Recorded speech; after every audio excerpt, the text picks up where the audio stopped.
The crowd went silent when I did not produce the BMW keys for my brother, and my mother's smile fractured like shattered glass. My father hissed, "Don't you dare humiliate this family!" Right before the ambulance light swallowed the garden party like a guilty stage, I thought I was collapsing.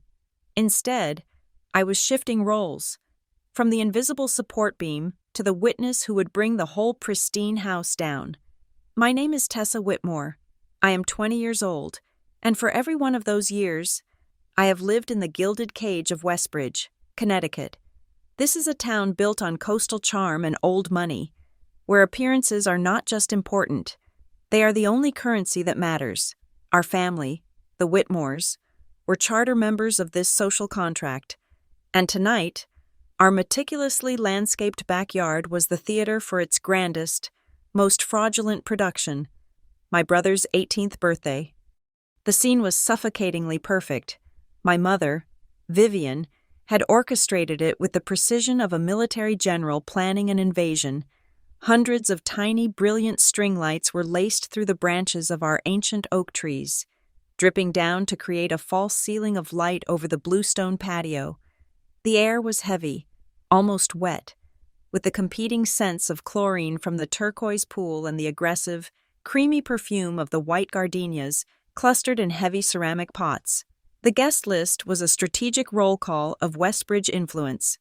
People didn't just chat, they networked, their laughter sounding brittle and sharp, a counterpoint to the smooth, unobtrusive notes of the live jazz trio my parents had hired. My brother, Logan, stood at the center of it all, the birthday boy, the prince. At 18, he was already a replica of our father, tall, effortlessly charming, with that easy smile that made everyone feel chosen. He wore a linen shirt so white it practically glowed, accepting congratulations and backslaps as if he were accepting an Oscar. He was the sun, and everyone else, myself included, was just dull orbiting rock. My parents were the directors. My father, Greg, moved with his signature CEO posture, shoulders back, chin up, a drink held firmly in one hand as he shook with the other. He commanded the patio, his voice a smooth baritone that cut through the ambient noise. My mother, Vivian, was the producer, a vision in silk, gliding between guest clusters, her smile as bright and hard as a diamond. She was the town's reigning queen of fundraising, a woman who could leverage guilt and social aspiration into six-figure donations before the dessert course was served. She touched an arm here, laughed at a joke there, her eyes constantly scanning, managing, ensuring the performance was flawless. And then there was me. I was on the periphery, holding a silver tray of appetizers I was supposed to be circulating. My role was support staff, on my right hand. I wore a thin, beige medical glove. It was incongruous with my simple dress, a detail that drew a few curious glances. If anyone asked, my mother had instructed me to say it was a burn from a curling iron. The truth was a jagged, silvery scar on my palm from a bread knife that had slipped 2 years prior. I had been rushing to Julienne Vegetables for one of her charity luncheons, while she and Logan were out buying him new tennis equipment. The injury had been an inconvenience to her schedule. The glove was my idea. It was meant to hide the old wound, a physical manifestation of all the quiet, unglamorous sacrifices that fueled the Whitmore family machine. But tonight, it felt less like a concealment and more like a uniform. The buzz started subtly. It was a whisper that wove itself through the jazz notes and the clinking ice. The car, is it here yet? I heard it's the new 3 Series. Greg and Vivian, they just go all out for him, don't they? I felt the gazes shift. They slid off Logan, the shining star, and landed on me, the shadow. I was the designated courier for the grand finale. The whispers were correct. A metallic gray BMW 3 Series, the latest model, was currently parked not in our driveway, but in a rented garage bay 3 towns over. It was purchased, in its entirety, by me, or rather, by the money I had been forced to agree to. The music softened. My father stepped onto the low platform the band was using, taking the microphone. The ambient chatter died. replaced by expectant silence. "Welcome, friends," Greg's voice boomed, smooth and confident. "Vivian and I are so thrilled you could be here to celebrate this milestone. 18 years. 18, he paused, looking over at Logan with a manufactured gleam of paternal pride. "It's a big day, an important day. We've always believed in giving our children the best, in giving them the tools they need to succeed. And Logan, son, you've never disappointed us." I felt my stomach tighten. The air suddenly felt 10 degrees colder. "Of course," Greg continued, his smile widening. "A milestone like this deserves a special kind of recognition, a truly special gift. And this one?" He turned his gaze, and the entire party turned with him. The spotlight, both metaphorical and literal, swung from Logan and pinned me against the boxwood hedges. "This one," my father repeated, "was handled by his big sister, Tessa." 100 pairs of eyes, 100 polite, expectant smiles. Logan, bless his entitled heart, was already beaming, holding his hand out as if expecting a scepter. His friends, a rowdy pack of boys who had been lifeguards at the country club all summer, immediately raised their smartphones. The small red recording lights blinked on. One by one, they were ready for the reveal, the viral moment of consumerist ecstasy. They panned from my face to Logan's and back again.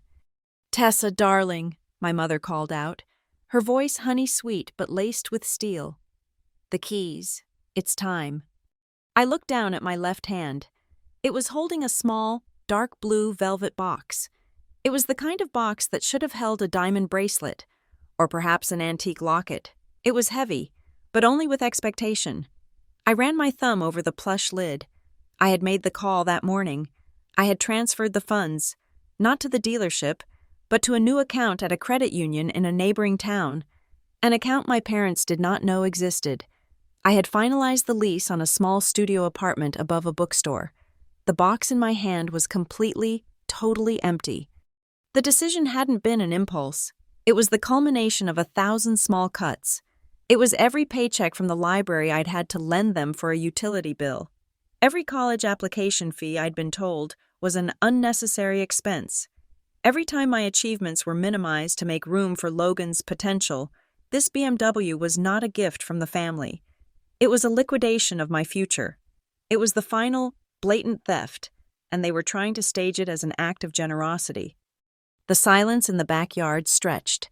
The jazz trio had stopped playing. The only sound was the distant hum of the pool filter and the chirping of crickets. The air was no longer festive.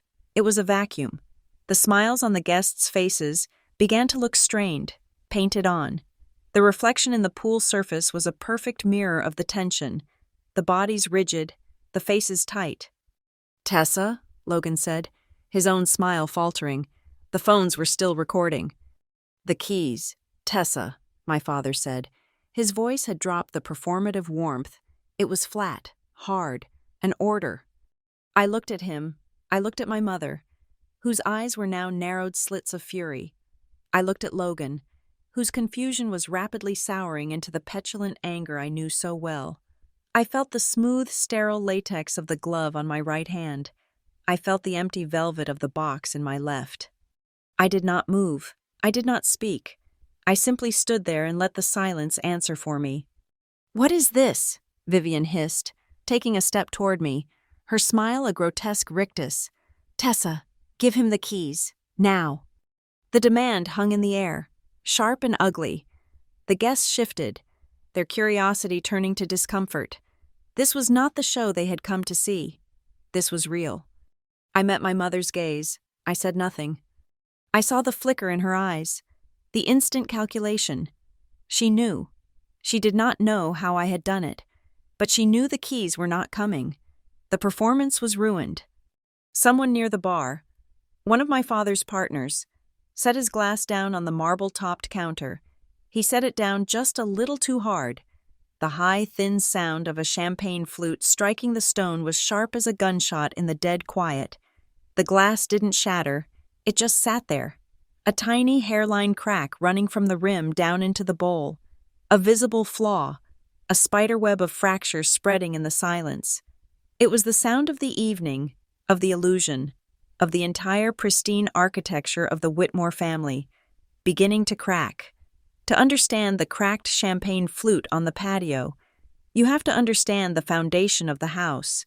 From the outside, the Whitmore home was a monument to Westbridge success. Inside, it was a machine, finely tuned and ruthlessly efficient, designed for a single purpose, to produce Logan.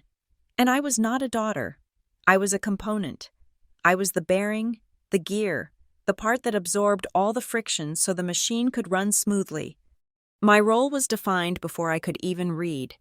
I was Tessa, the reliable one, the good older sister. This was not a compliment. It was a job description. While other children learned to ride bikes, I learned to fill the gaps. I learned to be quiet when my father was on a market call. I learned to make my own breakfast when my mother was too stressed from planning a gala. I learned to interpret the heavy silence of our house, to anticipate a need before it became an inconvenience. Then Logan was born, and my purpose crystallized. He was not just a child. He was the project. He was the heir, the investment, the vessel for all of my parents' unfulfilled ambitions. Life for Logan was a red carpet of opportunity, unrolled at his feet with effortless grace. When he showed a passing interest in tennis at age 7, a private coach appeared. Not just any coach, but the one who had taken a regional player to the junior circuit when he wanted to try lacrosse, the best equipment, the carbon fiber stick, the custom padded helmet, was purchased before he'd even learned the rules. His summers were a curated schedule of elite camps, coding in Boston, sailing in Newport, leadership forums that cost 5 figures a week. My parents called these investments in his potential. My life was governed by a different set notify of economics. Discipline was the word they used for me, for Logan. Discipline meant a structured schedule of enrichment. For me, discipline meant austerity. It meant saving, not spending. It meant yielding, not wanting. It meant taking on more work, not aspiring to more things. When I made the honor roll every single semester, it was met with a distracted, "That's nice, dear." When Logan managed a B- in algebra after hours of expensive tutoring, it was celebrated with dinner at his favorite restaurant. My achievements were maintenance. Logan's were milestones.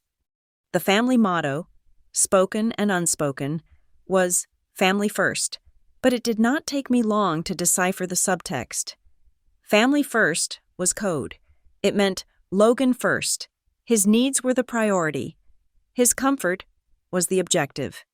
His future was the only one that required collective sacrifice. When I turned 16, I got a job at the Westbridge Public Library. It was my one sanctuary, the high, quiet ceilings, the smell of old paper and floor wax, the blessed anonymity of shelving books. It was the only place I felt like a person rather than a function. I was meticulous about my money. I opened my own savings account, dreaming of a small apartment, of a community college application, of a life that was just mine. That dream lasted 3 months. My mother discovered my bank statements while organizing my room. "Tessa, darling, this is wonderful," she'd said, her voice bright and predatory. "You have over $900 here." I knew immediately where it was going. "It's for school, Mom." "Of course it is. But you know, your father's quarterly bonus was a little light, and Logan, well, his travel team is going to a tournament in Florida. It's such an amazing opportunity for him to be seen by scouts." It was not a request. It was a transaction. The money was temporarily borrowed. That was the phrase they always used. Temporarily borrowed was a permanent withdrawal. My savings account became a secondary slush fund for the Logan project. New cleats, a replacement laptop when he spilled a sports drink on his gas money for his car, the used one, the appetizer before the main course of the BMW. I tried to argue once, only once. I was 17, and I had saved nearly $2,000 for a creative writing workshop. "This is mine," I said, my hands shaking. "I earned it." My father did not yell. He never yelled. He adopted his CEO voice, the one that was calm, disappointed, and utterly immovable. Tessa, don't be selfish. What is this writing nonsense? It's a hobby. It's not, I insisted. I'm good at it. My mother stepped in, placing a cool hand on my arm. Sweetheart, you're a daughter. You'll go to a nice local college, meet a wonderful man, and he will provide for you. That's your future. Logan has to build a career. He has to carry the family name. Don't you see the difference? They took the money. The workshop fee was transferred to cover Logan's new set of golf clubs. The justification was simple. We can't have him showing up with subpar equipment. It reflects poorly on the family. That was the night I stopped dreaming and started planning. I stopped arguing out loud. I bought a simple, black, hardcover notebook and a pack of pens, and I hid them under my mattress, the writing I'd wanted to do in a sunlit classroom. I did in the dark, by the thin beam of a booklight. I wrote down everything. I wrote down the conversations, the transactions, the justifications. I documented the slow, steady siphoning of my life to fuel his. That notebook became my own private ledger, the one place the family's accounting was actually balanced. It was a small, quiet fire I kept burning just for myself. The outside world only saw the polished facade. At school, I was the reliable, invisible Whitmore. My high school counselor, a kind woman named Mrs. Gable, saw a flicker of something more. She called me in during my senior year. "Tessa, your essays are extraordinary," she said, tapping a printout of my English paper. "This is publishable. I've compiled a list of writing scholarships. Some of them are full rides. You could go anywhere." I felt a dangerous, unfamiliar surge of hope. That night, I made the mistake of bringing the list to the dinner table. My mother glanced at the names of the universities, places in Iowa, in Ohio, in Vermont. Her nose wrinkled. "These schools are in the middle of nowhere. And writing? Tessa, that's not practical."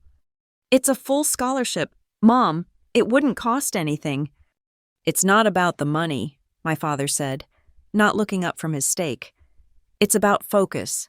Logan is entering his most critical recruitment year. We need you here. Your mother needs the help. Your job at the library is stable. You can take classes at the community college. We need to keep the family focused on the priority." Logan, oblivious, just asked me to pass the salt. The priority was sitting right there, eating a meal I had likely paid for. That was the moment I truly understood. I was not a person. I was infrastructure, my labor, my money, my quiet obedience. It was all just raw material for the family's reputation machine. My purpose was to be the dutiful daughter, the silent helper, the financial cushion. I was the one who was supposed to absorb the costs, both financial and emotional, so that Logan could shine and my parents could bask in his reflected glory. My success was a threat, because it was a diversion of resources. The seed of rebellion that was planted that night was not a loud, angry one. It was cold and quiet. It was born from all the years I had chosen silence to keep the peace. I had stayed silent when my money was borrowed. I had stayed silent when my dreams were dismissed as unrealistic. I had stayed silent while I watched my brother be handed a life I was forced to pay for. I began to realize that our entire family structure was built on my silence. It was a house of cards balanced precariously on my compliance, and I had a premonition, a cold, clear certainty that settled in my bones. The moment I finally said no, the moment I stopped being the shock absorber and instead became the immovable object, the entire glittering, a fraudulent house would not just shake, it would collapse. The shift began not with a bang, but with the scrape of the mail slot. It happened 3 months before Logan's birthday party. On a Tuesday afternoon, I was shelving books at the library when the envelope arrived, and I did not see it until I got home. It was sitting on the polished mahogany table in the foyer, isolated from the usual stack of catalogs and glossy alumni magazines. It was thick, creamy white cardstock, my name. Ms. Tessa C. Whitmore was printed in severe black typography. Not the Whitmore family, not Greg and Vivian Whitmore and children, just me. The return address was a simple, embossed, Archer and Cole, attorneys at law, Stamford. My heart hammered against my ribs. A lawyer? I took the letter up to my room, closing the door softly. My hands, still dusty with the fine powder of old book paper, fumbled with the seal. It was not a lawsuit. It was a liberation. The letter was from a Mr. Archer, the managing partner. He was the executor of my maternal grandfather's estate. My grandfather, a quiet man who I barely remembered, had died years ago. He had, it turned out, seen his daughter, my mother, with perfect clarity.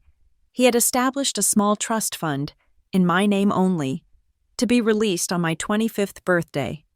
But there was a clause, a single, beautiful paragraph that shimmered on the page. The executor held the discretion to release the funds earlier, in whole or in part, upon presentation of justifiable hardship or a significant life-altering opportunity that required immediate capital. I read the letter 3 times. Then I sat on the edge of my bed, the heavy paper cool against my trembling hands. I had no idea what small meant to a man like my grandfather. I did not know the amount, but the existence of it, the simple fact that someone had thought of me as an independent entity, was a shock that reset my entire nervous system. The follow-up call was scheduled for the next day. Mr.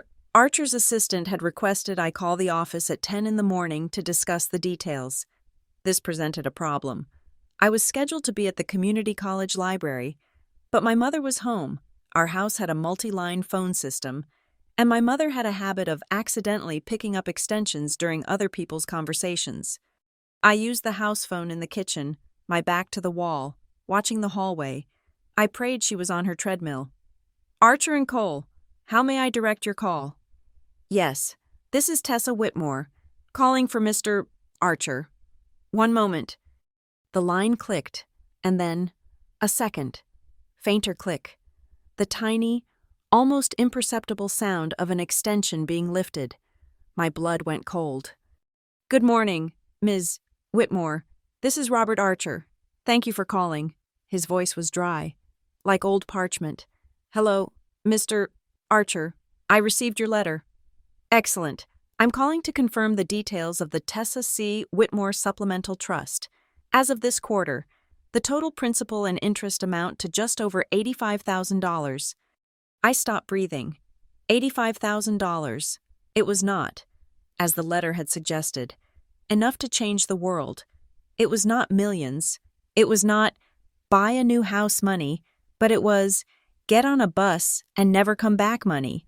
It was pay for a state university degree money. It was rent a small apartment for 2 years money. It was, quite simply, the rest of my life. Ms. Whitmore, are you there? Yes, I whispered. Yes, I'm here. Tessa, darling, who are you talking to? My mother's voice, suddenly on the line, was saccharine and sharp. I closed my eyes. It's a call about a school project. Mom. Mr. Archer? My mother said, ignoring me completely. As in Archer and Cole, my father's attorneys? There was a beat of professional silence. Mrs. Whitmore, I was not aware you were on this call. I am speaking with my client, Ms. Tessa Whitmore, about a private matter. Private? My mother's laugh was a brittle trill. There are no private matters in a family.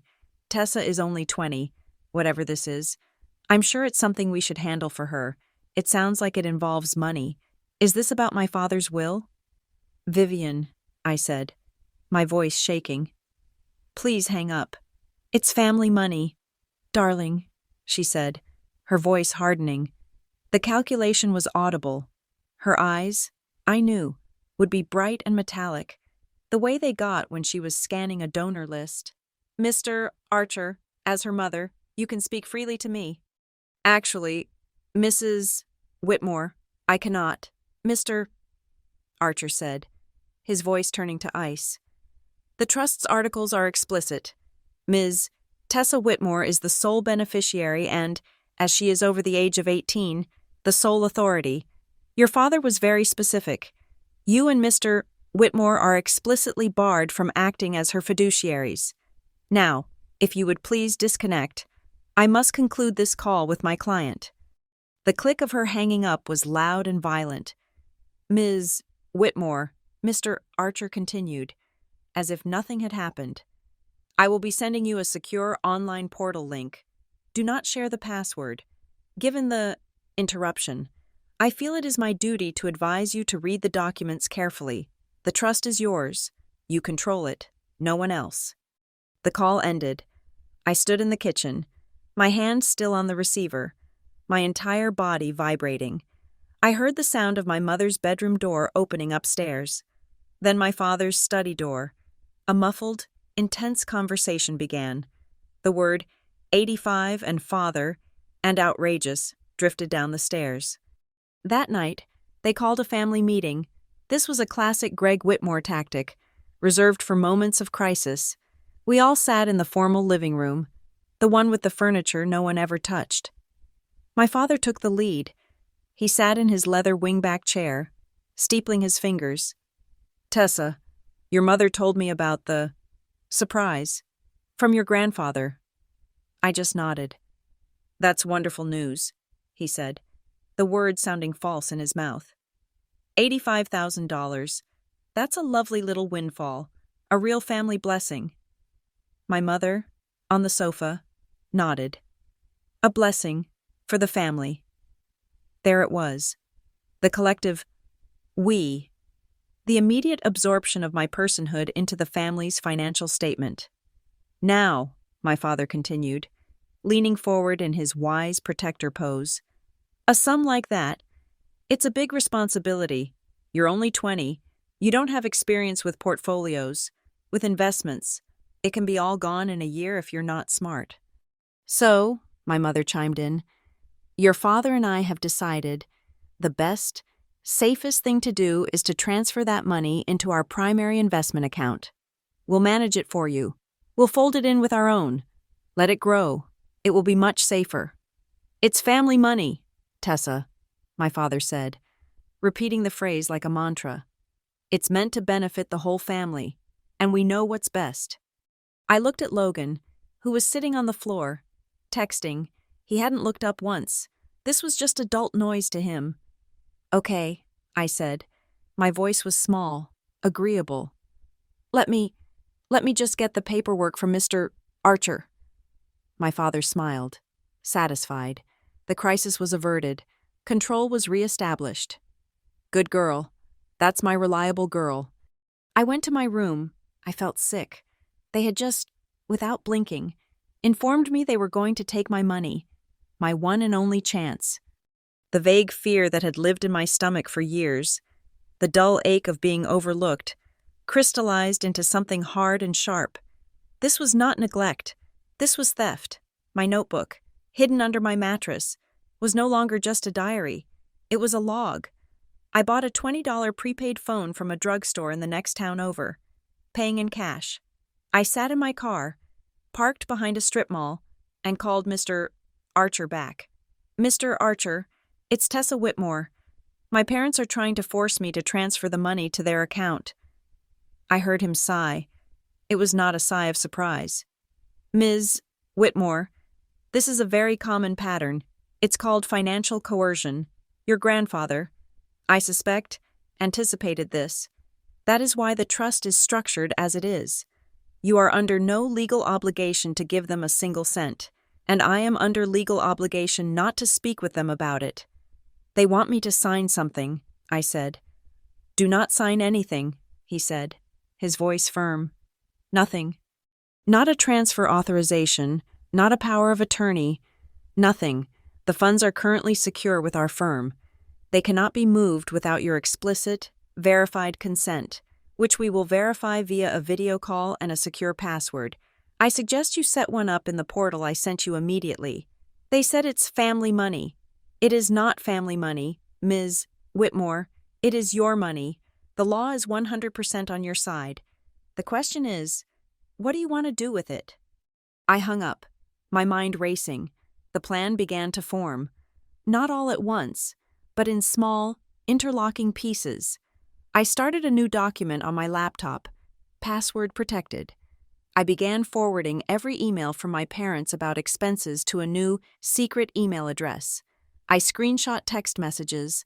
I documented every temporary loan I'd given them, every time my library paycheck was deposited and then immediately withdrawn. I wrote down the dates, the amounts, the justifications. The justifiable hardship clause in the trust agreement was no longer a vague legal term.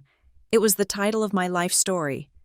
A week later, my parents proposed the perfect idea. "You know, Tessa," my mother said at dinner, her voice bright, "we've been thinking, your brother's 18th is coming up. It's such a landmark, and he needs a reliable car for when he goes to college." "We were thinking," my father cut in, "that this money from your grandfather is the perfect solution. It's a way for you to make a real, lasting contribution to the family, to your brother's future. We could use a portion of it, say 50, 60,000, to buy him the BMW he's been dreaming of, a real, safe car." They were beaming. They thought it was a brilliant maneuver. "It would be a gift," my mother said. "From you, from the whole family. It would be the perfect use for that family money." I looked at them. They were not offering me a choice. They were telling me how my money would be spent. They had found the perfect vehicle to liquidate my future and turn it into a status symbol parked in our driveway. They wanted to take my key to freedom and melt it down into a key fob. I pictured the new BMW, gleaming and metallic, and then I pictured the small, secure key to a bank vault. "That's," I said, forcing a smile, "that's a really big idea. Let me think about it." They took my hesitation as agreement. In their world, a no from me was not a possibility. They had just handed me the centerpiece of their party, and I, in that moment, decided exactly how the show would end. The weeks between the car idea and Logan's birthday party became a masterclass in psychological warfare. My vague, non-committal answer of, "let me think about it," was not the immediate yes they had expected, and it threw the entire household machinery out of calibration. The soft war began. My mother, Vivian, was the first to deploy her preferred weapon, manufactured fragility. Suddenly, she was unwell. She began spending her afternoons in her darkened bedroom, a damp cloth over her forehead, complaining of debilitating stress migraines. "Tessa, darling," she would call, her voice frail, as I passed her door. "Could you bring me some tea? The stress of all this planning, and the finances, it's just too much for me." I would bring her the tea. I would stand by her bed as she sipped it. "You know," she'd say, her eyes closed, "it would be such a relief, a weight off my mind, if we could just settle this business with the trust. Just sign the transfer papers, so I can rest. I'm still reviewing them. Mom," her eyes would open, sharp and cold. The invalid act dropping for a second. "Reviewing? It's a simple transfer. Tessa, don't be difficult. You're giving me a headache."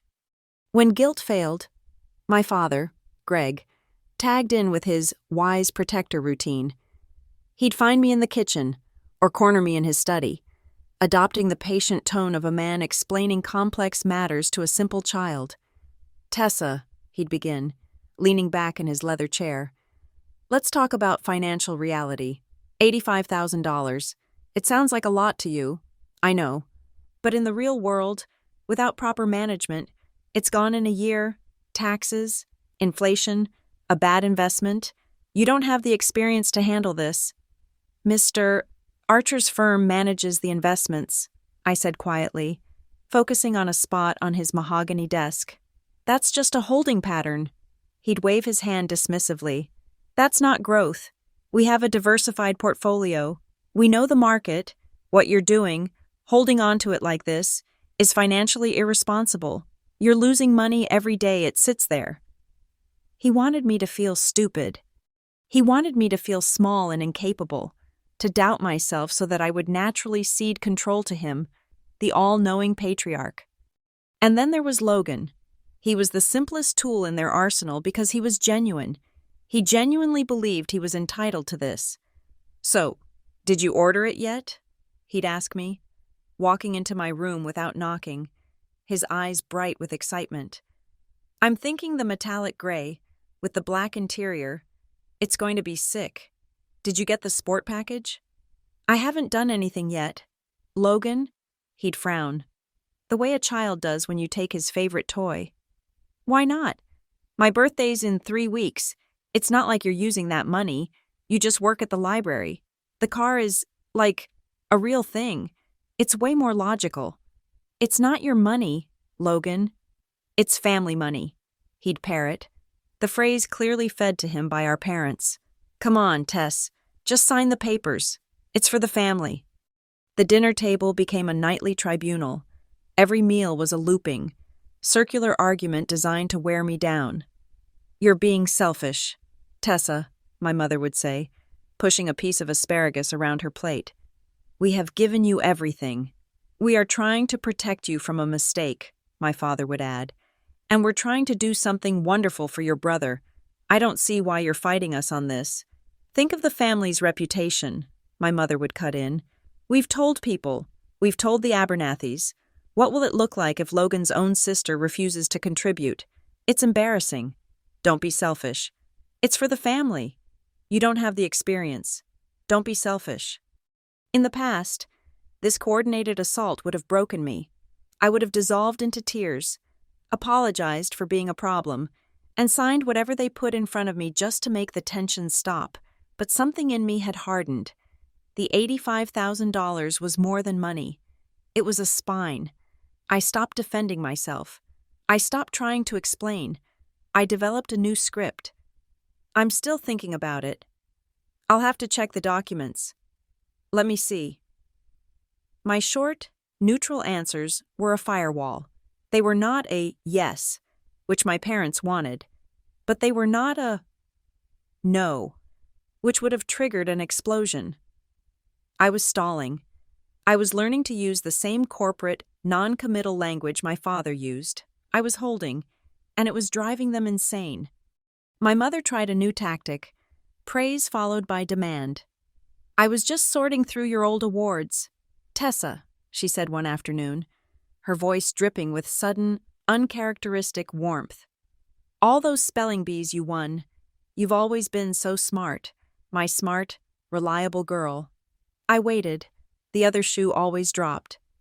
That's why I know you'll do the smart thing here, she continued, her hand landing on my arm. You'll sign the papers, because you're the smart one. You understand family. I'm so proud of you for that. I'm still reviewing them, Mom, I said, pulling my arm away gently. Her face tightened, the pride vanishing. For God's sake, Tessa, just sign the papers. While I was playing defense at home, I was building my offense in secret. My first move was to protect what I had. I took $30 in cash from my library paycheck and used it to open a new account at the Westbridge Credit Union in the next town over, a small, local bank my parents had no relationship with. I set up a post office box in that same town and listed it as my new mailing address. I changed the password on my community college portal, my secret email, and most importantly, the secure portal for Archer & Cole. I made the password a random, 16-character string of letters, numbers, and symbols that I memorized, and then destroyed the paper I'd written it on. My next call, from my prepaid phone, was to a legal aid hotline I'd found online, a 1-800 number for financial abuse. I spoke to a paralegal, my voice low, from the driver's seat of my 10-year-old sedan. My parents are trying to make me use my trust fund to buy my brother a car. They keep giving me papers to sign. They're telling me it's family money. Is your name the only one on the trust? The woman's voice was calm, professional. Yes. Are you over 18? I'm 20. Then it is not family money. It is your money. Do not, under any circumstances, sign anything. Do not agree to anything verbally. Your best defense is a paper trail. Shift all communication about this to email. If they ask you about it, tell them, please send me that request in an email so I can have my lawyer review it. You don't even need to have a lawyer, but it's a good phrase. My lawyer is Mr. Archer, the executor, I said. Even better. Tell them to email you, and then forward every single one of those emails to Mr. Archer. Create a record. This is your power. That night, I put the plan into action. At dinner, my father slid a piece of paper across the table. This is the purchase agreement from the dealership. Tessa, we need your signature at the bottom to release the funds. I looked at it. It was a contract from Seaside Motors. The price was $62,000. I took a breath. This is a lot. Dad, can you scan this and email it to me? I want to read all the fine print. My father's eyes narrowed. Why? It's a standard contract. I've read it. It's fine. I'm just not comfortable signing something I haven't read on my own computer.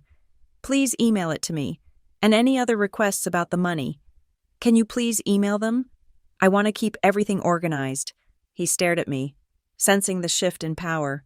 He was being managed. Fine, he snapped, snatching the paper back. That night, the email arrived. I forwarded it to Mr. Archer with the subject line, "For my records." I spent 2 hours at the library the next day, not shelving books, but researching.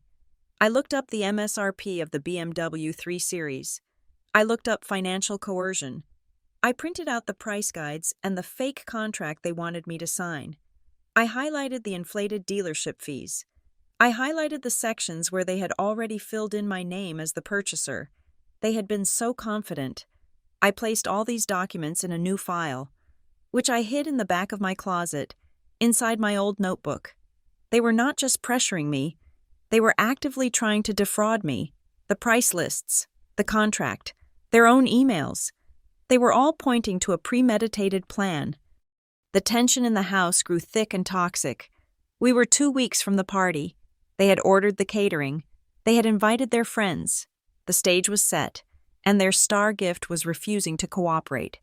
The breaking point came on a Wednesday. I came home from work, and all 3 of them, Greg, Vivian, and Logan, were waiting for me in the foyer. It was an ambush. "This has gone on long enough," my father said. His CEO voice was gone. This was pure, cold anger. "The party is in 10 days. We have put a deposit on the car. You are going to sign the authorization, and you are going to do it right now." He held out a new paper and a pen. My mother stood by his side, her arms crossed. "Stop this, Tessa. Stop being a selfish, ungrateful child." Logan just looked at me, his face sullen. "You're ruining my birthday." This was it, the final, full-court press. My heart was pounding so hard I could feel it in my throat, but my voice, when it came out, was surprisingly steady. No, it was the first time I had ever said it. Not, "Let me see." Not, "I'll think about it." Just, no. The silence that followed was absolute.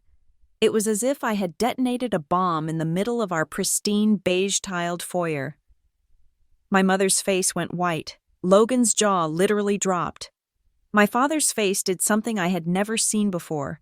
It contorted in a flash of pure, unrestrained rage. "What?" he hissed. "Did you just say to me?" "No, I'm not buying Logan a car." He took a step toward me. "You ungrateful little—" He stopped, catching himself. He lowered his voice, but the menace was still there, vibrating beneath the surface. He looked around, as if to make sure the neighbors couldn't hear. "I don't know what game you think you're playing," he whispered, his voice shaking, "but that is family money, and you will not be the one to embarrass us. We will get that car for your brother." He leaned in closer. "If you won't sign for it, we'll get it another way." It was not a plea. It was not a negotiation. It was a threat. He had no idea. He had just given me everything I needed. That final, damning admission. A red warning light was flashing. He had just confirmed my justifiable hardship. He had just told me, in no uncertain terms, that he intended to take my money, with or without my consent.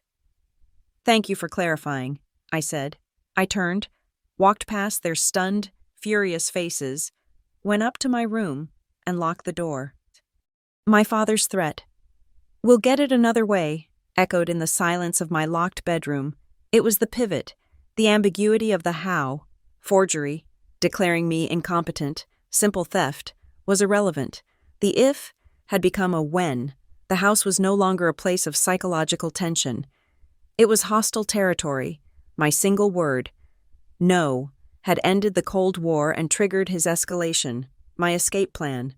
Until then a vague dream, now became a logistical operation with a non-negotiable deadline. My first call was from the prepaid phone. Sitting in my car in a supermarket parking lot, I dialed the leasing office for a property I had bookmarked weeks ago. A small studio apartment on Harbor Row. Located above a quiet, dusty antique shop, it was small, inconvenient, and utterly perfect. "I'd like to put a deposit down on the studio," I said, my voice sounding foreign, older. "I am finalizing a fund transfer. I need to sign the lease today. Pending payment." The agent, sensing urgency, agreed to a holding contract. I drove to her office, signed the lease, and paid the $500 holding fee in cash from my library paycheck. The contract was real. My destination was secured. My second call was to Mr. Archer. "Mr. Archer, it's Tessa Whitmore. My father threatened to take the money another way after I refused to sign it over for the car. I am citing the justifiable hardship clause. I need to activate the trust immediately. I am in a coercive and financially threatening environment." His sigh was brief, dry, and not remotely surprised. "This is precisely what the clause is for. Ms. Whitmore, I will initiate the release. Where do you want the funds directed?" We set up a two-part transfer. I requested an initial, immediate wire of $5,000 to my new, secret credit union account. This was my go-bag money. The remaining $80,000 would be held by his firm. Ready for a second wire transfer, I gave him the account details for the Harbor Row Leasing Company. He had the full deposit and 3 months' rent on standby, waiting for my final word. My work at the library became my operational headquarters. I was surrounded by silence and information. During my shifts, I used the staff scanner, a heavy-duty machine in the back office. I photographed every page of my black notebook, every entry detailing the temporary loans that were never repaid. I scanned the fraudulent BMW purchase agreement my father had tried to make me sign. I printed the email chains where my mother demanded I stop being difficult and authorized the transfer. I compiled years of quiet exploitation into a single, organized digital file. I took $100 from my cash savings and went to an electronics store. I bought a high-capacity, encrypted USB drive, the kind that required a 20-character password before the operating system would even recognize it. I loaded the file onto the drive. This drive, containing the complete case against them, was then placed in a small padded envelope. I did not trust a locker. I went to the post office in the next town over, the one where I'd opened my credit union account, and rented a small P.O. box for 6 months, paid in cash. The USB drive, my insurance policy, was now off-site, safe from any accidental discovery or room purge my mother might conduct in my absence. But I knew my father. He was a master of narrative. If I just vanished, he would be the one telling the story. He would paint me as unstable, emotional, confused. He would use his concerned father voice to freeze my assets, maybe even try to get power of attorney. I had to control the narrative. I spent an entire night drafting what I called my safety statement. It was addressed to Mr. Archer, but copied to my secret email address. It was concise, professional, and cold. It detailed the timeline of the coercion, the specific threat my father had made, and my plan. It stated, "I am of sound mind and body. I am leaving this residence of my own free will. My departure is a direct result of financial coercion and a hostile domestic environment. I am not missing. I will be in a secure, undisclosed location. I will contact the Westbridge Police Department myself to confirm my well-being once I am safe, to prevent any false missing person reports." I saved it as a timed draft in my email client, scheduled to send at 5 o'clock on the afternoon of the party. The party itself was the stage. I would not run before the performance. I would use their stage for my final act. But I needed to be ready. I stood in front of my bathroom mirror, the fluorescent light buzzing overhead, and practiced my lines. I forced the tremor from my voice.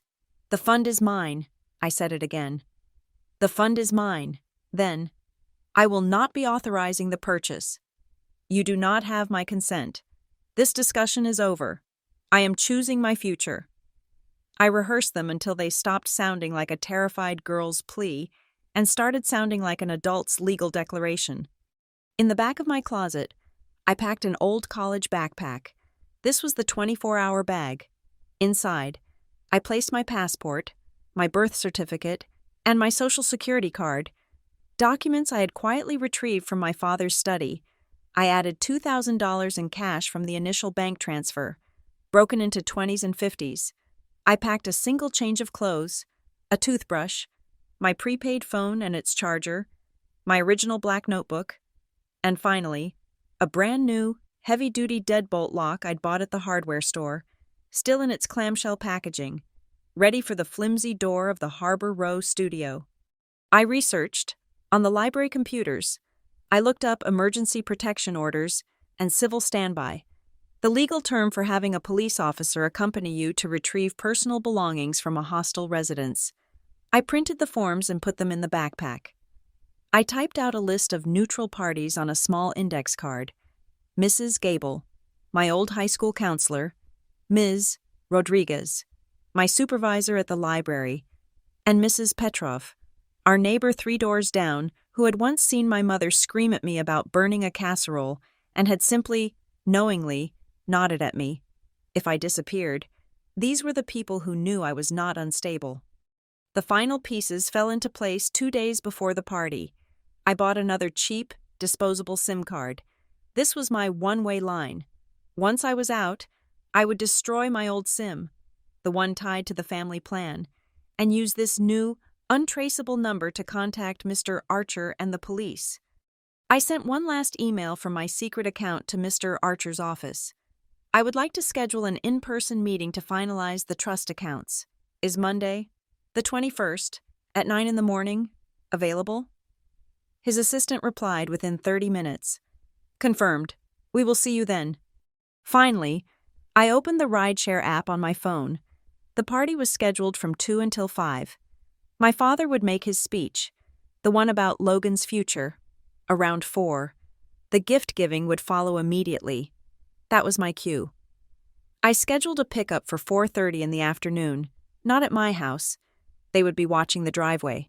I set the pin for the corner of Oakwood and Elm, 2 blocks away, a quiet intersection hidden by trees. The 10 days leading up to the party were a new kind of hell. They spoke to me only when necessary, their anger a frigid, palpable presence in every room. They were punishing me with silence. It was their old, reliable weapon, the one that always made me crack, apologize, and surrender just to feel the warmth of their approval again. But this time, I didn't need their warmth. I had my backpack. I had my bank account. I had my key. I had my plan. Their silence was no longer a punishment. It was a reprieve. It was practice for the quiet of my new life. I looked at my father as he read his paper at the breakfast table, his face a mask of cold disappointment. I felt a strange, cold calm. He thought his silence was a weapon. He had no idea I was finally preparing to deploy my own. My silence was no longer submission. It was a right. It was a strategy. The party reached its apex at precisely 4 o'clock. The heat of the August afternoon had finally broken, and the golden pre-sunset light made everything look even more expensive. The lawn was a sea of pastel linen suits and silk dresses. The air smelled of chlorine, expensive perfume, and the smoked salmon appetizers I was still forced to carry on a silver tray. My glove felt hot and damp against my scarred palm. This was not a gathering of friends. It was a strategic assembly of my parents' social and financial infrastructure, Mr. and Mrs. Abernathy, whose name was on a wing of the local hospital thanks to my mother's fundraising, were laughing by the bar. Logan's varsity lacrosse coach, a man who held the keys to a potential athletic scholarship, was in deep conversation with my father.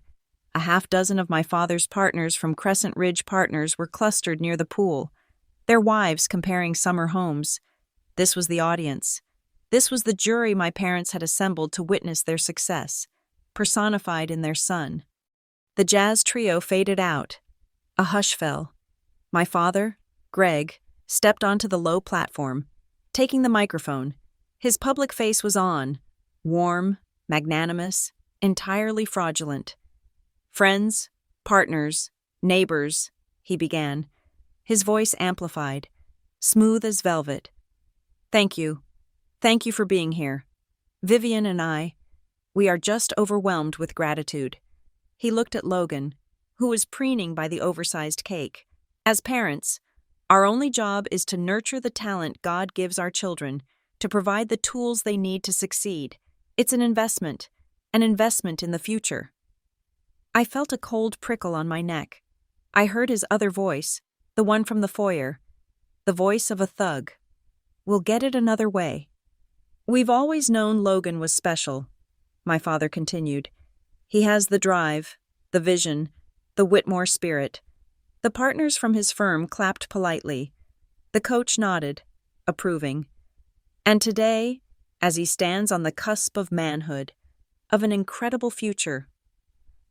We wanted to mark the occasion, but this time, we wanted the celebration to come not just from us, but from the family foundation. He turned, his smile beaming, and pointed the microphone directly at me. Tessa, his big sister, insisted on handling the cornerstone of this celebration. Tessa. I was frozen.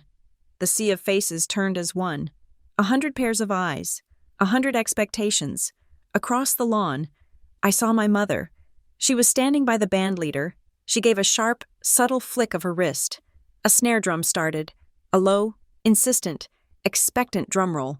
They had choreographed this. They had staged it. The drum roll was my cue. Logan, his face flushed with triumph, pulled out his phone. He was already the center of attention, but he needed to broadcast it. Everybody, watch this. I'm going live," he shouted, grinning at his pack of friends. "This is it, the big reveal." His friends whooped and raised their own phones, the small red lights blinking on. They formed a semicircle, their cameras aimed at me. Logan aimed his own phone at his face, then flipped the camera. "You guys are not going to believe this. My sister, Tessa. She's the best. Okay, set it up. Tess, countdown. 3, 2, 1, now." The drum roll swelled.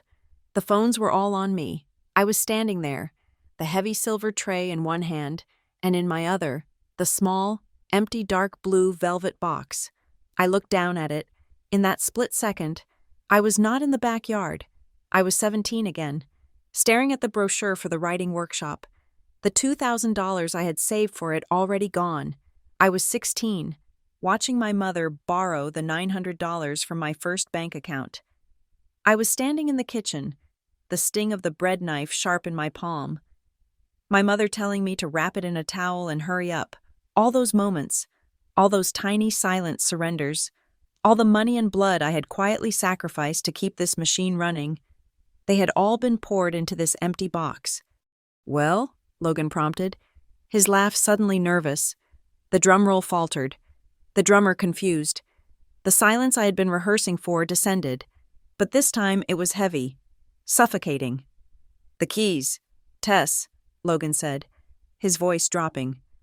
"Come on, where are the keys?" "Yes, Tessa," one of my father's partners called out, still trying to play along. "Don't keep the man in suspense." I did not answer. I could not. I just stood there, the box in my hand, my breath frozen in my chest. The smiles on the guests' faces became brittle, confused. This was not the right script. The timing was off. This silence was too long. I saw my mother move. She was a blur of silk and rage. She did not walk. She glided, her face a terrifying mask of public charm. She arrived at my side in an instant, wrapping her arm around my waist in what looked to the crowd like a tender, supportive hug. Her fingers dug into my side, sharp and bruising. She pressed her face close to mine, her smile fixed, her voice a low, vicious hiss that only I could hear. "Smile," she commanded through clenched teeth. "What do you think you are doing? You are humiliating us. Give me the keys. Give me the keys now." Her nails were cutting into my skin. The pain, sharp and immediate, broke my paralysis. I looked at her, at this woman who was my mother, her face a mask of loving concern, her eyes glittering with pure, murderous fury. I did not raise my voice.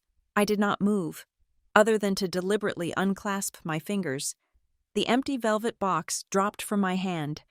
It hit the bluestone patio with a soft, dull thud. I turned my head, just enough to meet her gaze. I spoke in a low, clear, and perfectly steady voice. "There is no car." Her hand on my side spasmed. Her inhale was sharp, a tiny, strangled gasp. She had heard me, and so had the people closest to us. Mrs. Abernathy, the donor, was standing 3 feet away, her brow furrowed. What did she say? Logan, his phone still live, had seen the box fall. He had heard my words. "What? What do you mean? No car? Tess, what did you do?"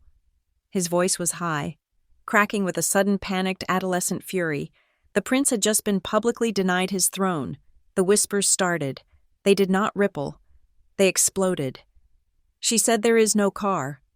What is going in? Is this a joke? It's not funny. Look at Vivian's face. My God, Greg is... Wait."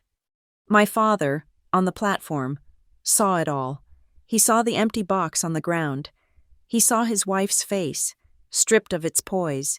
He saw his son's public humiliation. Broadcasting live to the internet, his first instinct was the CEO's. Damage control. He gripped the microphone, his knuckles white. "Ha!" he barked into the mic, his voice booming across the lawn. "Looks like we have a little sisterly prank, a little family drama. She's always been the quiet one, but she's got a sense of humor."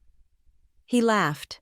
It was a terrible, hollow sound, and not a single person laughed with him. The tension was thick, viscous, and real. He looked at me. I was not looking down. I was looking directly at him. His face, the public, magnanimous mask, melted. It evaporated in a flash of pure, unrestrained rage. He was no longer a CEO. He was the man in the foyer, and he forgot.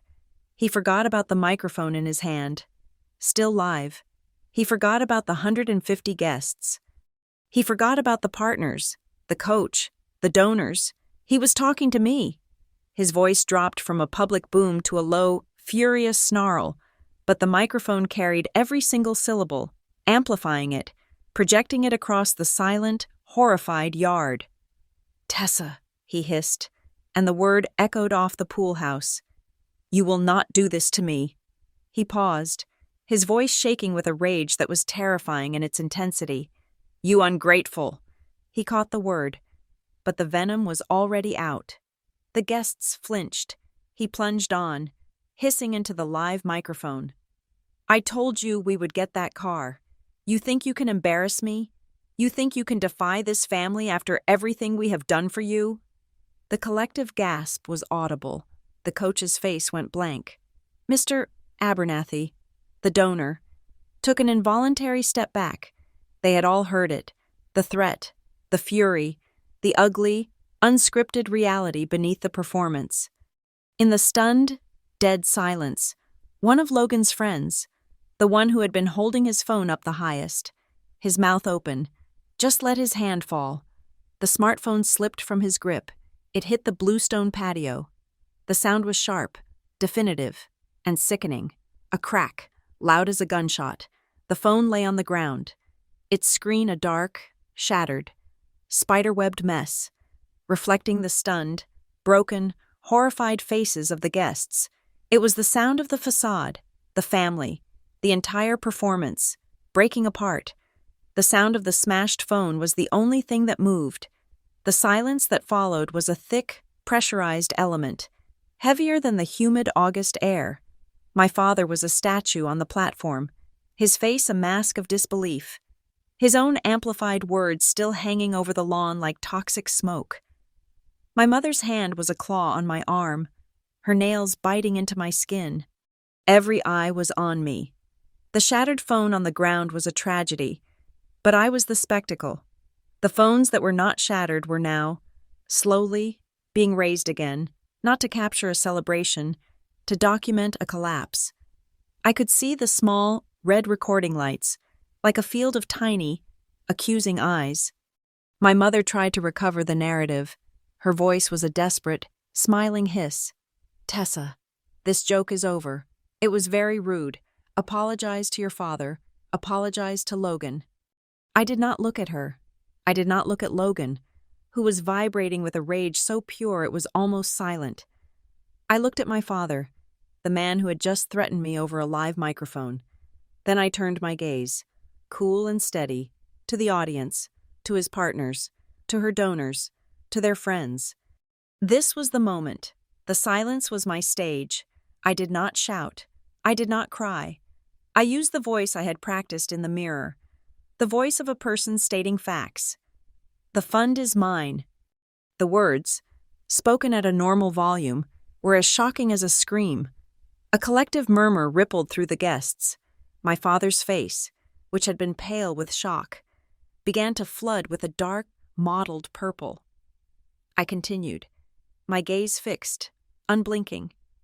There is no delegation of authority, a final declarative statement. I turned my eyes to the crowd, to all the witnesses. I choose my future. The 3 sentences, bare and true, landed, and then the secondary explosion. It was Logan.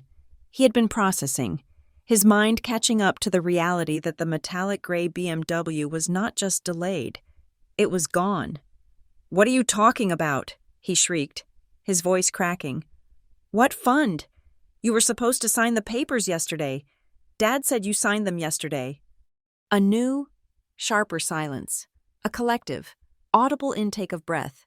The word sign and yesterday hung in the air. The guests were not stupid. They were my parents' peers. They understood contracts and leverage and coercion. The narrative of the generous sister instantly evaporated, replaced by the ugly, unvarnished truth. A forced signature. The party was not a celebration. It was a trap. The phones rose higher. They were all recording now. My father, galvanized by his son's catastrophic mistake, stumbled off the platform. He was in full damage control mode, his CEO voice shaking with the effort of its own composure. "Now, everyone, let's calm down. Let's not misinterpret," he pointed at me, forcing a strained paternal smile. "My daughter, she's just been under a lot of stress. She's a little overly emotional today." He tried to laugh, turning to his partners. "You know how 20-year-olds can be, all drama. It's a simple family misunderstanding." I kept my hands at my sides. I did not tremble. I looked at him, and my voice was colder than his, and far more certain. "I'm not emotional, and all the proof is with my lawyer." The word lawyer was a bullet. It hit him. His forced smile did not just falter. It died. He stared at me, his eyes wide. Vivian, my mother, saw the primary strategy had failed. She immediately shifted to the secondary. She collapsed. It was a masterful performance. Her knees did not buckle. She sank, shuddering, into a patio chair, her hands flying to her face, her shoulders shaking with beautifully timed, theatrical sobs. "My own daughter," she wailed, her voice carrying across the lawn, aimed directly at Mrs. Abernathy, her top donor. "How could she do this to us? After everything we've given her, to humiliate her own family." It was a good performance, but it was too late. The curtain had been pulled back too far. I heard Mrs. Petrov, my neighbor from 3 doors down, whisper to the man next to her, her voice cutting. "This is not right. Did you hear what the father said? And that poor boy. They're trying to force her for money. In public? This is grotesque." Logan, however, was not a performer. He was not a strategist. He was a raw, exposed nerve of pure entitlement, the loss of the car, the humiliation on his live stream, the sudden shift of attention from his glory to my defiance. It was too much. He stalked toward me, his fists clenched, his handsome face twisted into a mask of pure, childish rage. "You ruined my birthday," he shouted, his voice cracking again. He got right in my face, close enough that I could feel the heat radiating from him. "You ruined everything. You owe me. You better give me the money for the car right now. You owe me compensation." Compensation. The word was so nakedly greedy, so appallingly honest. It hung in the air, silencing even my mother's counterfeit cries. He was demanding payment for my refusal to be stolen from. I did not flinch. I did not engage. I did exactly what the legal aid hotline had advised. I took one slow, deliberate step backward, creating a clear, visible space between us. I put my hands down at my sides, palms open, non-confrontational. I was the calm one. He was the aggressor. The cameras were recording it all. My father saw it. He saw his son's public tantrum. He saw my calm retreat, and he saw the phones. He moved to end the scene, to re-establish control. He moved faster than I expected, stepping directly in front of me, cutting off my path to the lawn, to the gate. He was a physical wall between me and escape. "You are not going anywhere," he hissed, his voice a low, terrifying vibration, meant only for me. "You will go inside the house, and we will end this, right now." He was blocking me. He was cornering me. He was physically intimidating me. "Sir, I think you should let her pass." The voice was new, sharp, and unexpected. It came from a young man in a black and white uniform, holding an empty silver tray. One of the catering staff. He was my age, maybe a year older, and he had stepped quietly between my father and me. "She doesn't want to talk," the server said, his eyes on my father. "Don't pressure her." My father's head snapped toward him. The look of contempt on his face was staggering, absolute. "You're fired. Get off my property, now." "I don't care," the server said, and he didn't move. "Back off from her, sir." This standoff, this 20-year-old boy with a tray, protecting me from the CEO of Crescent Ridge Partners, was the final, surreal, definitive break from reality. And that's when my body, which had been running on pure, cold adrenaline for weeks, finally betrayed me. The stress of the threat in the foyer, the meticulous planning, the terror of the confrontation, it all hit me at once, a physical wave, the sounds of the party, the whispers, my mother's crying, Logan's shouting, faded into a dull, rushing roar. The manicured lawn began to tilt. The edges of my vision went dark, tunneling into a small gray pinprick. I put my gloved hand out, my fingers fumbling, to brace myself against the back of a patio chair. "She's going to faint." The voice was sharp, professional, and cut through the chaos. It was a woman I vaguely recognized from the club. Mrs. Hess. She was a nurse practitioner. She pushed through the cluster of stunned guests, dropping her clutch on the grass. She knelt beside me, ignoring my parents completely. "What's your name, honey?" she asked, her voice calm and firm. "Are you dizzy? You're white as a sheet." Yes," I managed to whisper. "I'm dizzy. I can't." She felt my wrist. "She's tachycardic. She's about to have a syncopal episode."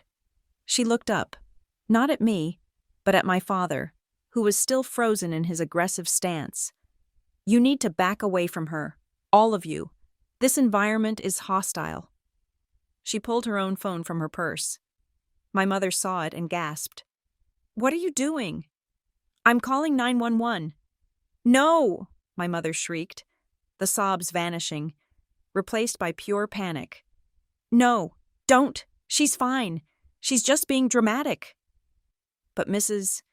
Hess was already speaking, her voice clear and non-negotiable. "Yes, I need an ambulance at 94 Crescent Drive. I have a 20-year-old female, acute stress reaction, vasovagal syncope. The patient is pale, dizzy, and in a hostile domestic environment. Family is uncooperative. The words, ambulance, hostile, uncooperative, landed like explosions. My father's face was no longer angry. It was white. This was the one thing he could not control. This was not a business deal. This was not a family argument. This was a public, medical, legal record. The play was over. The narrative was dead. And then, in the distance, but growing louder, clearer, and more insistent with every second, we heard it, the high, clean, unmistakable wail of a siren, cutting through the privileged quiet of Westbridge. It was the sound of the real world, rushing in to tear down the set. The ambulance ride was a blur of noise and light, a cocoon of mechanical whining and the calm. Procedural voices of the paramedics. They asked my name, my age, my date of birth. They did not ask me what had happened. They just noted my low blood pressure, my rapid pulse, and my paleness. My mother had tried to ride with me, to take care of her overly sensitive daughter. But Mrs. Hess, the nurse practitioner, had physically blocked her. "She is my patient," she'd said. "You are the source of the stress. You are not coming." I was wheeled through the automatic doors of the Westbridge emergency room, past the waiting area, and into the bright, sterile chaos of the triage bay. The smell of antiseptic and stale coffee was sharp. A nurse with a kind, tired face took my arm. "Okay, Tessa, blood pressure first." The cuff squeezed, hissed, and released. 100/60, a little low. Let's get you on a monitor. They moved me to a small, curtained bay, Bay 4. It was my whole world now. A 3-sided box of pale green fabric. The nurse, whose tag read Marla, began tapping my details into a computer on wheels. "We have your family's contact information on file," she said, her eyes on the screen. Then she looked up, her gaze direct and assessing, holding none of my mother's performative sympathy. "Is there anyone else you'd like us to call for you? Someone not part of the family?" The question was a lifeline. It was the first time in my life a person in authority had offered me that distinction, that simple, profound separation. "Yes," I said. My voice was hoarse, but it didn't shake. "I need to call my lawyer, and I need to speak to the on-call hospital social worker, immediately." Marla's expression didn't change, but her fingers typed with new purpose. "Okay," she said. "I'll page the social worker now. Use your phone if you need to. I'll be right back." She drew the curtain, and I was alone in the quiet hum of the monitors. I pulled out my prepaid phone, the burner, and dialed Mr. Archer's number. He picked up on the second ring. "Mr. Archer, it's Tessa Whitmore." "Tessa, are you secure?" "I'm at the Westbridge ER. My father threatened me at the party, in front of everyone, over a live microphone. I collapsed. They called 911. It's a public record now." "Good." His voice was cold, sharp, and deeply reassuring. "This activates the hardship clause beyond any shadow of a doubt. You are secure. Do not leave that hospital. Do not, under any circumstances, speak to your parents. Have you spoken to the hospital social worker?" "She's been paged." "Excellent. I am initiating the wire transfer for your apartment's deposit and first 3 months' rent. I am also preparing the final authorization to block all third-party inquiries to the trust. It will be on your secure portal in 5 minutes. Sign it. The ER visit, the public threat. They have given us everything we need. You are free." I hung up as the curtain slid back. A woman in a polo shirt and a hospital badge stood there. "Tessa? I'm Karen, the ER social worker. Marla said you needed to talk." She stepped inside and pulled the curtain closed behind her. Her voice was low, confidential. "The paramedics report, and the call from the nurse at your home, both cited a hostile domestic environment. That's a specific term. Tessa, can you tell me what's going on?" I gave her the facts. I recited them just as I had practiced in the mirror. But this time, they were not practice. They were testimony. My family is trying to force me to sign over an $85,000 trust fund. When I refused, my father threatened me. Today, at my brother's party, he did it again, publicly. My brother demanded compensation. I have been documenting the financial coercion for months. I have it all on a USB drive in a secure location. I am not safe in that house. Karen nodded. She was not shocked. She was not horrified. She was, like Mr. Archer, simply procedural. Okay, this is financial abuse, and it's escalating into verbal intimidation. You are an adult. You do not have to go back there. We have options. The most immediate one is a TPO, a temporary protection order. I can help you petition for one right here. Given the public nature of the threat and the fact you have a medical record from this incident, a judge will almost certainly grant it first thing Monday morning. As she spoke, a doctor in blue scrubs breezed in, glanced at my chart, and smiled. Well, Ms. Whitmore, the good news is you're not having a heart attack. Your EKG is perfect. Your blood pressure has already come back up. You had a vasovagal syncope, a faint, brought on by what my chart here calls an acute and hostile domestic stressor. You scared yourself, and your body hit the off switch. I'm going to keep you for another hour or two for observation, but medically, you're fine. He signed the chart and breezed out. I looked at Karen. A hostile domestic stressor, I repeated. It's on my medical record. Yes, she said. The doctor's report. Your testimony. This is your evidence. The TPO petition will be strong. It will legally bar your father, mother, and brother from contacting you, coming to your new residence, or your place of work. I want it, I said. Let's do it. While she went to get the forms, my phone vibrated, an email from the secure portal. Documents ready for signature. I logged in. The authorization was simple. It named me, Tessa C. Whitmore, as sole controller. It explicitly blocked Greg Whitmore, Vivian Whitmore, and Logan Whitmore from accessing any information. It directed the fund's immediate wire transfer. I scrolled to the bottom and pressed the sign button. A digital confirmation popped up. It was done. The money was moving. The power had shifted. Silently, digitally, while I sat in a paper gown in Bay 4. Karen returned with a stack of papers. This is the petition. Let's go through it. You are the petitioner. They are the respondents. We filled it out. My statement, the doctor's report, the timeline of the coercion.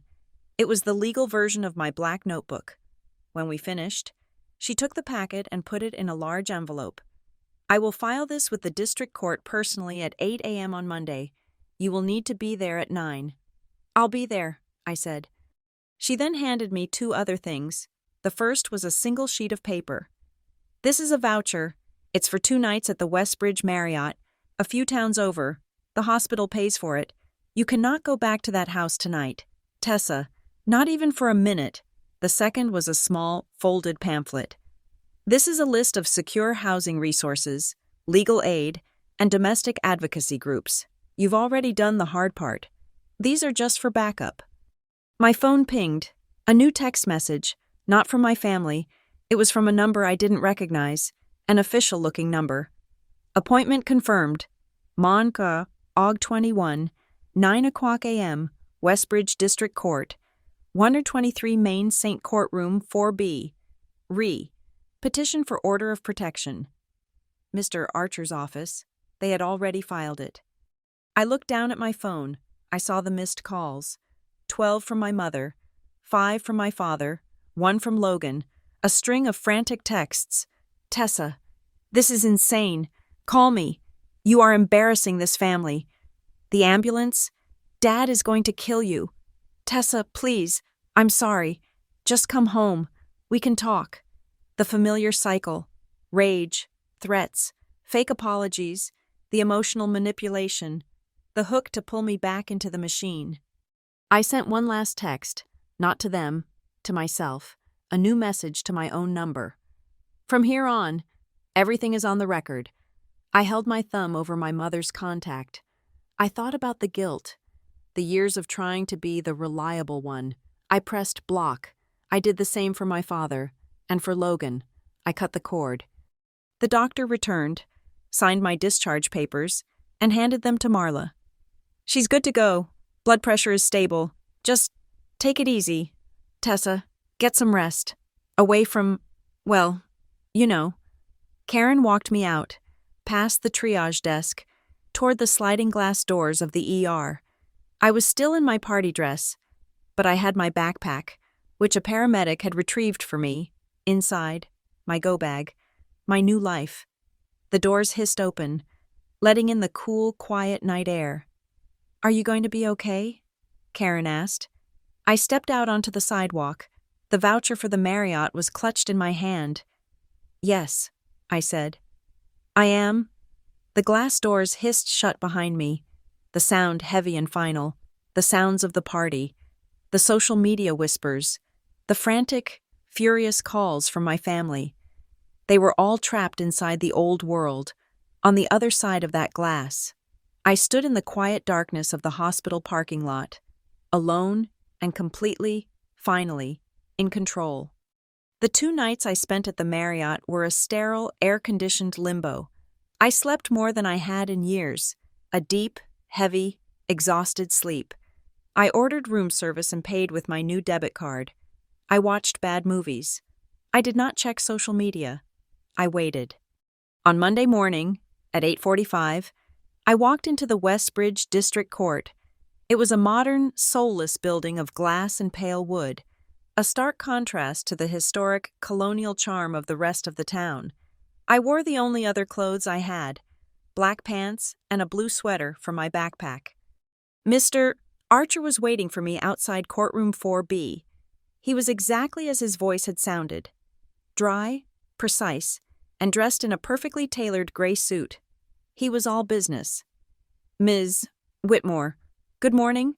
Are you prepared?" "I am," I said. "Good. The petition is for an ex parte order, which means they are not present for this initial hearing. You will present your evidence. The judge will rule, given the medical report from the ER, the paramedic's notes, and your father's public threat. I anticipate no issues." We went inside. The room was vast, mostly empty, and smelled of floor wax. The judge, a sharp-looking woman with steel-gray hair, read the petition in silence. She read the ER discharge summary, which explicitly named acute and hostile domestic stressor. She read my sworn statement. She looked at me over her glasses. "Ms. Whitmore, you state your father threatened to take your funds another way and then publicly berated you, leading to this medical incident. Is that correct?" "Yes, Your Honor." "And your brother physically confronted you and demanded compensation?" "Yes, Your Honor." "And you are in fear for your financial and personal safety?" "Yes, Your Monitor."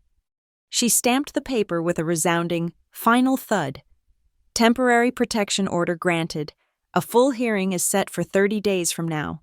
The respondents, Greg, Vivian, and Logan Whitmore, are hereby ordered to have no contact with the petitioner, no calls, no texts, no emails, no third-party contact.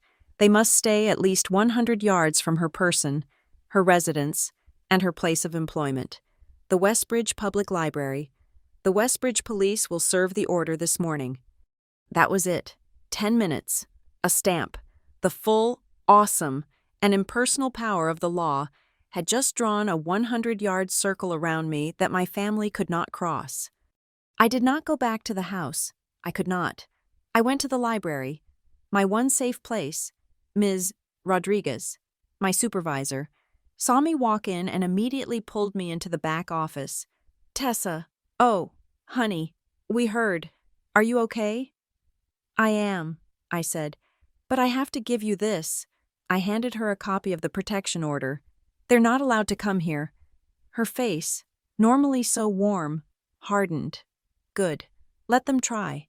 You're safe here. Take the day off." "No. Take the week. Paid." "I'd rather work," I said. "I need—" "Normal." She nodded, understanding. "Then go work. I'll handle any visitors." The fallout began before I had even finished my first shift. The order was served by 2 uniformed police officers at the house on Crescent Drive. I was not there, but I heard about it later from Mrs. Petroff, my neighbor, who had been coincidentally walking her dog. My father, Greg Whitmore, had apparently tried to use his CEO voice on the officers, telling them it was a private family misunderstanding and an outrageous abuse of resources. The officer, unmoved, had simply said, "Sir, I need you to sign to acknowledge receipt of the order." My father, the man who controlled every room he entered, had been forced to stand on his own bluestone patio and sign a legal document that barred him from his own daughter. The mask had been ripped away, and all that was left was the raw, impotent rage of a man who had lost control. The social and professional consequences were immediate and brutal. The whispers from the party had become a firestorm.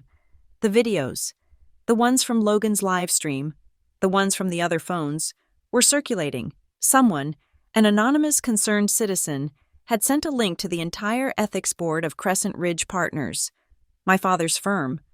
The clip was damning. My father, hissing into a live microphone about my defiance, followed by Logan's shriek for compensation. Crescent Ridge Partners, a firm built on a reputation of stability and family values, did not tolerate public displays of financial coercion. An internal ethics committee review was opened. My father was asked to take an immediate, indefinite leave of absence. My mother's fall was just as swift. She was, by title, the chairwoman of the Westbridge Children's Foundation's annual Fall Gala, the single most important social event of the year. 2 days after the party, she received a terse, polite email from the board. "Vivian, given the recent and very public events, the board feels it is in the best interest of the foundation to transition the planning to other hands." She was not just cut from the committee. She was unpersoned. Her name quietly removed from the gala's official letterhead. Her social currency, built on a lifetime of ruthless networking and perfect place settings, had been declared bankrupt. Even Logan, the prince, was not immune. The athletic director and the principal of Westbridge High had both seen the video, his demand for compensation from his sister, his aggressive posture, his role in the humiliation. It was not the conduct of a student athlete. His potential was suddenly overshadowed by his character. He was suspended from the lacrosse team indefinitely, pending a disciplinary hearing, and the quiet inquiries from college scouts suddenly, completely, stopped. Westbridge, of course, was a town divided. The families who mirrored ours, the ones built on public image and private tyranny, sided with my parents. They saw me as a traitor, an ungrateful, rebellious child. But then, something else happened. The quiet people, the ones who had always lived in the shadow of families like mine, began to speak. Mrs. Gable, my old high school counselor, sent me an email. "Tessa, I always knew you were brave. I am 100% in your corner." A few parents, whose children were not in Logan's orbit, sent me private messages of support. "What you did was right. Thank you for showing what really goes on in these perfect families." Mr. Archer, true to his word, sent one final, formal letter. It was addressed to my parents' new lawyer. It was a masterpiece of legal ice. It restated the terms of the trust, confirmed that I was the sole authority, and warned that any further attempts to pressure, or to coerce, or financially intimidate me, directly or indirectly, would be met with immediate civil action. The local paper, the Westbridge Gazette, ran a thoughtful op-ed by a local therapist. It did not name us. It did not have to. The title was "The Good Daughter and the High Price of Obedience, Recognizing Economic Coercion in Affluent Families." My father, in a desperate attempt to seize back the narrative, tried to fight back. He gave a single, emotional statement to the Gazette, painting himself as a heartbroken father, blindsided by a daughter's emotional instability. He said he was desperately worried for my well-being and that this was all a tragic misunderstanding that had been blown out of proportion. It might have worked, but the reporter, a young woman who was clearly smarter than my father anticipated, simply printed his statement alongside a quote from the police report and the timeline of the emails Mr. Archer had provided, which showed a clear 2-month campaign to get me to sign over the funds. His emotional plea looked, in the cold light of print, like what it was, a lie. My mother, unbound by her husband's corporate strategy, violated the order. It was clumsy. A text message from a number I didn't recognize. Tessa, this is your mother. You are tearing this family apart. You have destroyed your father. You need to call us. You need to fix this. This is your fault. I did not reply. I took a screenshot. I forwarded it to Mr. Archer with a single word. Record. He forwarded it to the court. The violation was officially noted, strengthening my case for a permanent order. Logan, a true product of his generation, took to social media. He posted a public apology on his Instagram. It was a wall of text, full of phrases like, "I am reflecting on my actions, and I am committed to learning and growing, and family is the most important thing." It was so generic, so obviously copied and pasted, that it read as the ultimate non-apology. The comments were brutal. His own friends called him out. "Dude, you just wanted the car." His lack of remorse was as public as his original tantrum. And me? On the Monday after the hearing, after Mr. Archer confirmed the funds had cleared, I moved into my apartment, the studio on Harbor Row. It was small. The floors creaked. The windows looked out over a quiet, cobblestone alley. I spent the first night with my backpack, sleeping on the floor. The deadbolt I had bought and installed myself slid firmly into place. The next day, I bought a mattress, a desk, a coffee pot. I went to the local nursery and I bought a single, small, potted ivy plant. I set it on the old, scarred windowsill, its green leaves catching the afternoon light. It was small, and it was alone, but its roots were its own.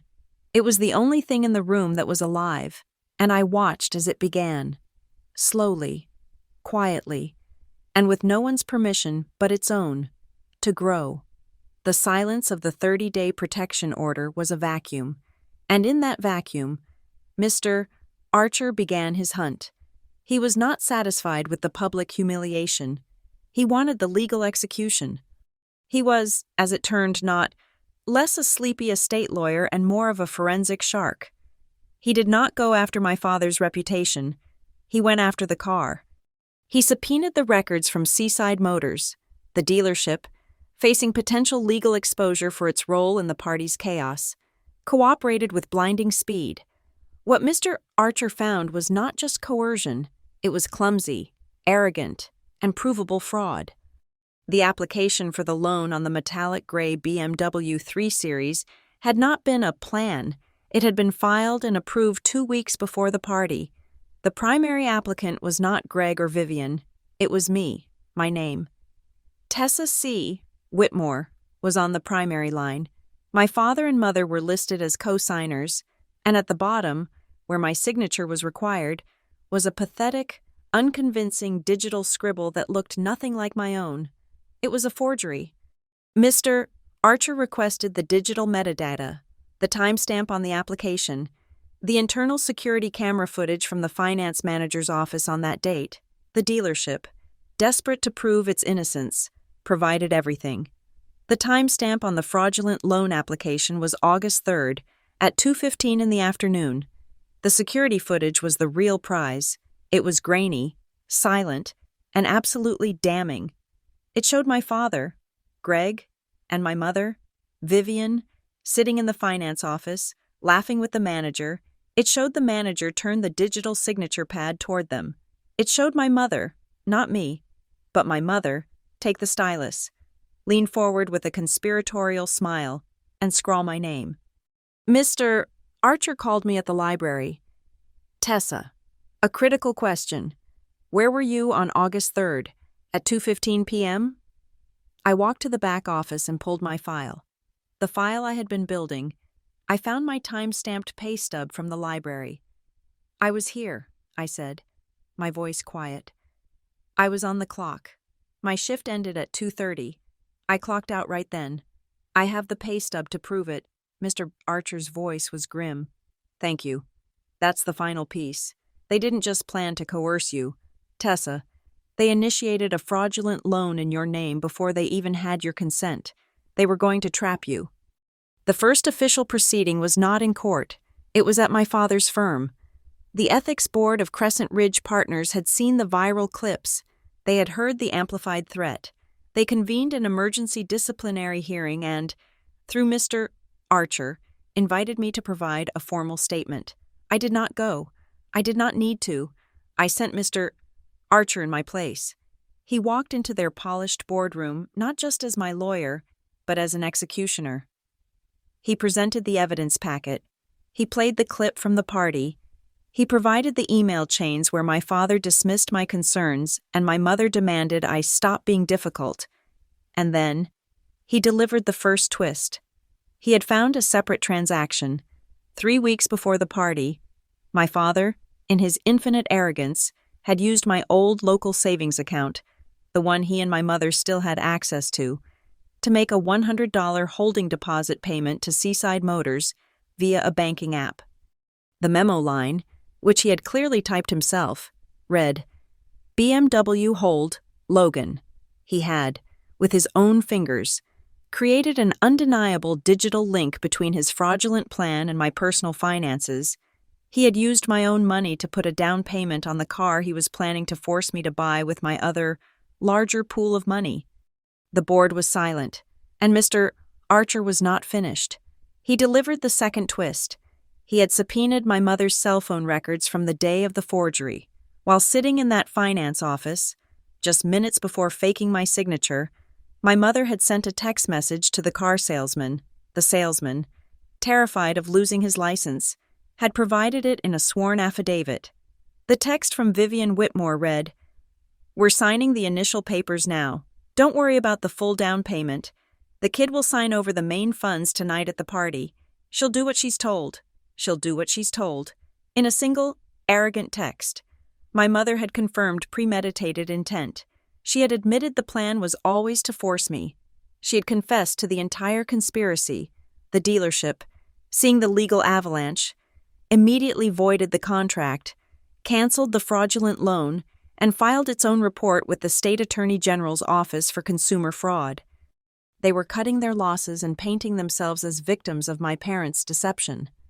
When we returned to court for the 30-day hearing, the atmosphere was different. My father and mother were there, sitting with a high-priced lawyer. They looked shrunken. My father's face was gray.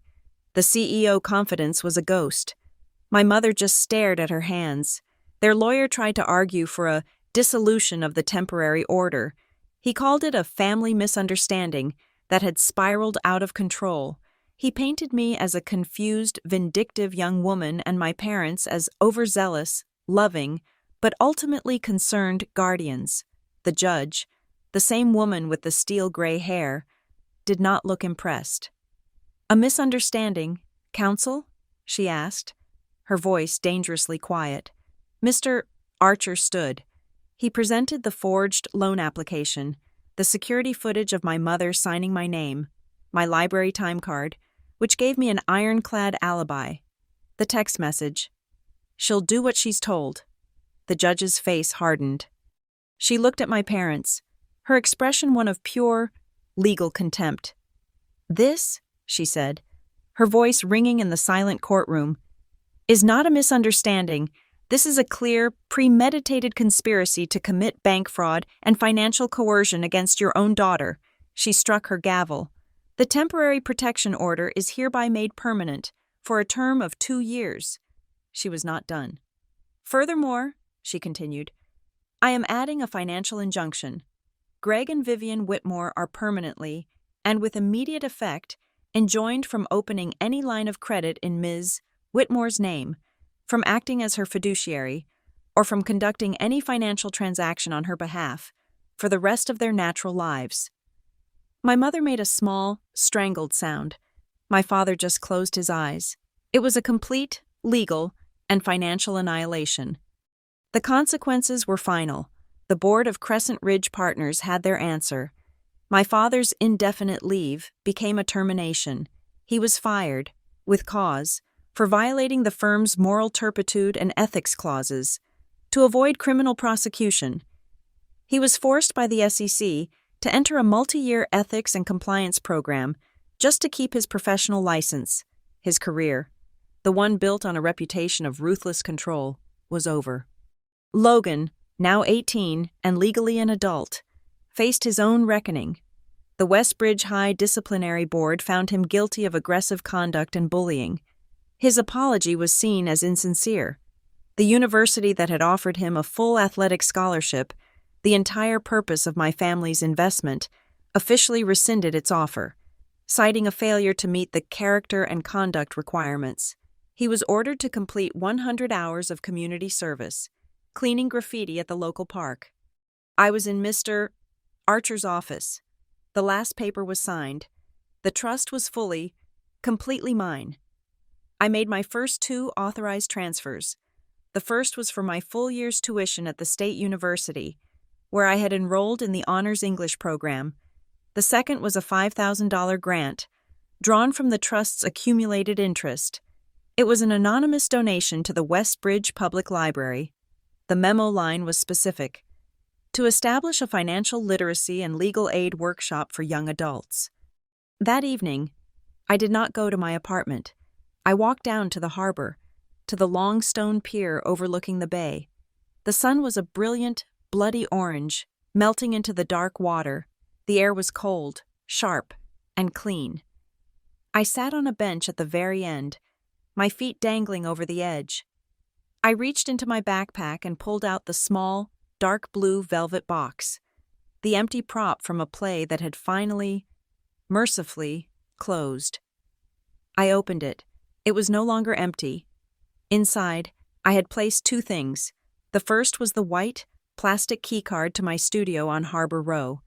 The second was a small piece of paper, folded twice, ripped from the first page of my new journal. I unfolded it and read the words I had written to myself. Choosing myself isn't betrayal, it's honesty. I closed the box, the weight of the BMW, the weight of the house, the weight of the reliable one. It was all gone. The knot of guilt and obligation I had carried in my stomach for 20 years unraveled. I took a deep, clean breath of the salt air, and for the first time in my entire life, I felt the performance end. The curtain was down. Thank you so much for listening to my story. Please comment below and let me know where you're listening from. I'd love to connect and share our thoughts. Be sure to subscribe to Lila Revenge Stories, like this video, and give it an extra boost by hitting the hype button so more people can hear this story.